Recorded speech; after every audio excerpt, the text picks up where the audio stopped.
Assalamualaikum teman-teman, apa kabar? Ketemu lagi dengan saya Bu Sri. Semoga kalian selalu sehat walafiat ya. Selalu diberikan kesehatan, kemudahan, keberkahan, serta keselamatan. Amin. Dan tidak lupa diberikan rezeki yang berlimpah. Amin ya Pak De. Masih di cerita yang sama. Masih di cerita mistis, dan kali ini saya juga mau bukan klarifikasi sih sebenarnya, seperti memberitahu gitu loh teman-teman. Untuk kasusnya Mas A itu kan banyak yang menggunjingkan saya, katanya saya mengada-ngada memberikan harapan kepada keluarga kan gitu. Tenang saja, kalian nggak perlu khawatir. Karena apa? Karena silaturahmi saya dengan keluarga itu sampai sekarang masih terjalin dengan baik. Bahkan adiknya juga mau menikah, ibunya masih teleponan sama saya. Jadi kalian yang tidak tahu apa-apa, atau maksudnya tidak tahu apa yang terjadi, mohon maaf, jangan memperkeruh suasana, jangan menjustis orang semaunya sendiri.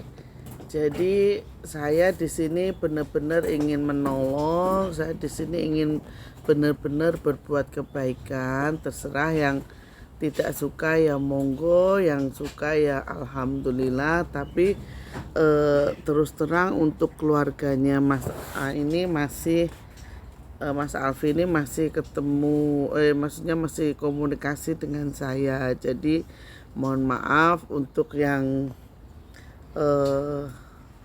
menganggap saya hanya konten memberikan harapan, ya mohon maaf, kalian salah. Kalau tidak percaya monggo silahkan hubungi keluarganya Alfi. Apakah saya meminta sesuatu ataupun saya memberikan saran untuk membeli sesuatu, silahkan. Jadi jangan menganggap seseorang itu jelek sedangkan kalian itu belum tahu apa yang terjadi, seperti itu. Ya kita kan mohonkan yang terbaik agar keluarga ini segera dipertemukan. Cuman saat ini perlu saya garis bawahi, Mas Alfi itu sekarang sedang mengingat siapa dirinya, siapa keluarganya. Jadi yang dibutuhkan itu doa dari orang-orang yang tulus, doa dari orang-orang yang benar-benar ingin mendoakan demi kebaikan. Begitu ya teman-teman. Nah, terus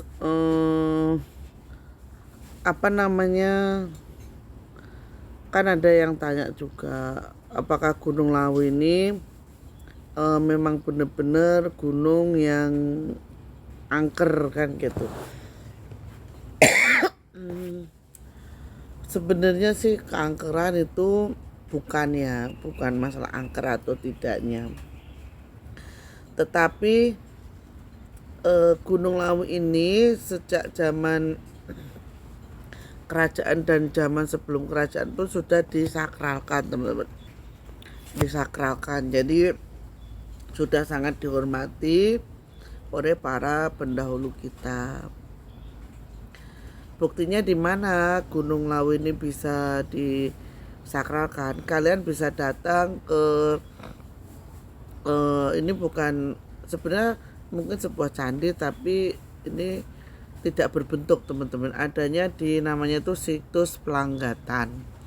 Nah, situs Pelanggatan sendiri itu berada tidak jauh dari Candi Suko dan Candi Cetho. Cuman yang ini nih nggak begitu terawat teman-teman. Ya terawat tapi tidak terlalu ramai, jadi jarang orang tahu tentang situs Pelanggatan ini. Nah, di situs Pelanggatan ini teman-teman, jadi bisa dilihat bahwasanya di lantai kedua dari situs Pelanggatan ini ada sebuah relief itu yang menceritakan ada pasukan berkuda yang ada pasukan berkuda yang mengiringi seorang raja. Jadi seperti itu. Jadi itu sebuah situs atau sebuah prasasti. Kalian bisa lihat, bisa datangin situs Pelanggatan sendiri. Apakah itu mungkin kisah dari Prabu Brawijaya yang dikejar oleh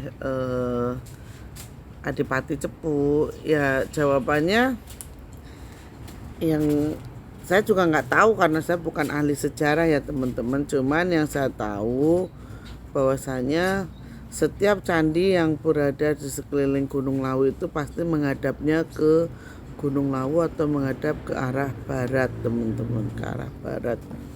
Jadi barat itu sebagai tumpuan, jadi sebagai kiblatnya para leluhur kita dahulu gitu.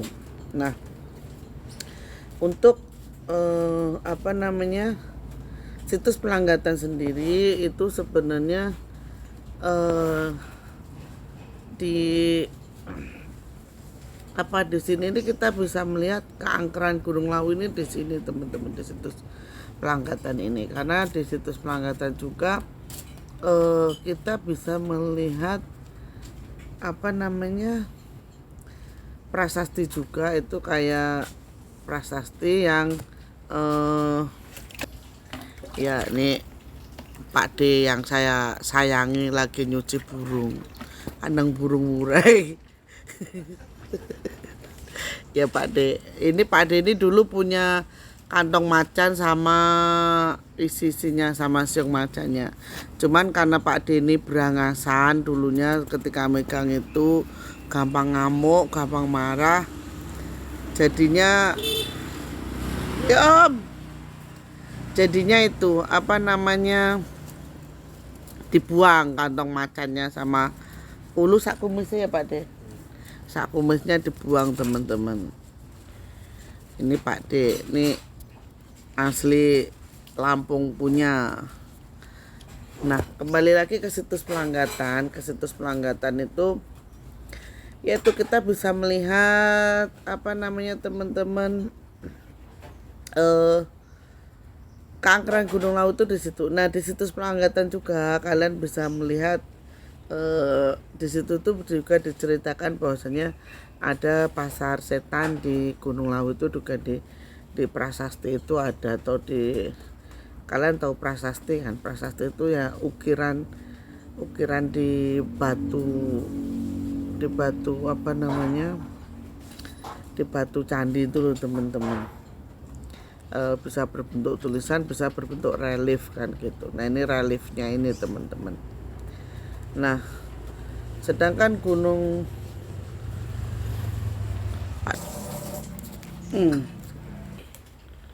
Nah, di situs Pelanggatan sendiri itu adalah dulunya bekas dari pertapaannya.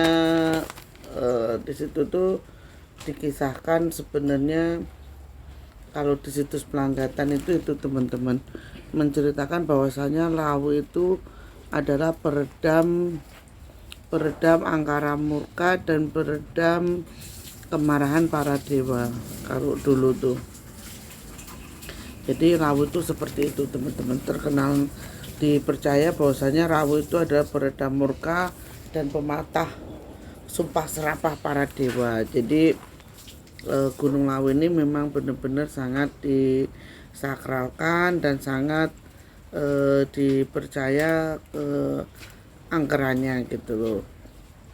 Makanya candi-candi yang berada di sekitaran Gunung Lawu itu sebenarnya isi reliefnya itu adalah kebanyakan dari ruat teman-teman, ruat tentang Dewi Durga yang tadinya itu ada Dewi Uma, istri dari Betara Indra, yang dikutuk menjadi raksasa sehingga Dewi Uma ini menjadi Dewi Durga dan diturunkan ke dunia. Makanya di Sandi Jugo pun ada ruatan di mana Dewi Durga ini meminta Nakula untuk meruat dirinya, merubah menjadi seorang dewi kembali. Nah, begitu sakralnya Gunung Lawu, sehingga Gunung Lawu ini pada zaman dahulu kala, kalau berdasarkan relief-relief yang saya lihat nih teman-teman, karena reliefnya ini hampir sama, itu memang kalau Gunung Lawu ini mungkin dulunya adalah tempat yang disakralkan atau tempat yang didewakan gitu loh teman-teman. Kalau di situs Palanggatan itu Gunung Lawu ini dikenal dengan nama Lumawu Lawu, kalau nggak salah. Lumawu Lawu itu artinya sesuatu yang nampak besar. Jadi Gunung Lawu sendiri adalah sesuatu yang nampak besar, yang bisa melindungi daerah sekitarnya. Makanya kalau menurut Babat Tanah Jawa, dan menurut cerita Pengadukan Samudra ini, yang Tanah Jawa terombang-ambing ini, Gunung Lawu ini adalah pecahan kedua dari Mahameru, begitu teman-teman. Makanya percaya atau tidak percaya, ya memang dari dulu itu Lawu itu memang angker dan disakralkan. Tapi ya kembali lagi terhadap ke penilaian masing-masing ya teman-teman, anggapan masing-masing, karena yang gaib ini tidak bisa dilihat dan tidak bisa untuk dibuktikan gitu loh. Kalau mau membuktikan ya kita harus masuk ke alam gaib itu, baru kita bisa membuktikan. Kita harus bisa membuktikan dan masuk ke alam gaib itu, baru kita akan tahu bahwasanya yang gaib itu ada teman-teman. Yang gaib itu ada ya. Kembali lagi, semua tergantung kepercayaan. Tapi kalau saya percaya karena Allah juga sudah menjelaskan bahwasanya kita harus mengimani yang gaib kan teman-teman. Ya percaya atau tidak percaya ya itu terserah kalian, monggo. Kalau saya mempercayainya, bagi yang tidak mempercayainya ya monggo, buktikan. Kalian harus masuk ke alam gaib. Bagaimana cara memasukin alam gaib ya? Kalian harus percaya bahwasanya sesuatu itu ada teman-teman. Ya saya bingung ya gimana menjelaskannya, karena kalian tidak mengalami. Coba kalian mengalami hal seperti saya ya mungkin kalian akan bisa menjelaskan kan, seperti itu. Tapi kembali lagi, saya tidak bukannya saya tidak peduli, bukan, cuman ya kembali lagi terserah penilaian kalian. Yang jelas saya niatnya hanya ingin membuat kebaikan. Saya ingin memberikan sisa-sisa hidup saya ini untuk berbuat baik teman-teman, berbuat baik, mencari saudara, mencari teman. Jadi ya semoga Allah mengabulkan, dan jika ada yang kurang berkenannya ya saya mohon maaf, karena saya manusia biasa. Saya hanya ingin bercerita, ya kan. Yang percaya ya monggo, ora ya ora apa-apa, kan gitu. Saya tidak pernah merepotkan, dan saya juga tidak merepotkan keluarga Mas Alfi atau apa. Cuman intinya di sini mari kita sama-sama berbuat kebaikan teman-teman. Suatu saat pasti akan saya munculkan, saya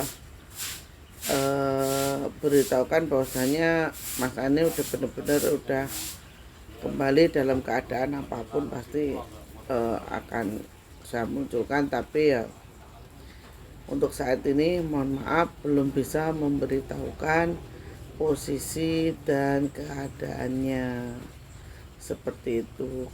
Tetapi doa orang tua insya Allah akan memberikan kenyamanan bagi seorang anak dimanapun dia berada, selama doa orang tua masih mengiringi, maka insya Allah akan tenang dan akan selalu berbahagia. Demikian akhir kata. Assalamualaikum warahmatullahi wabarakatuh.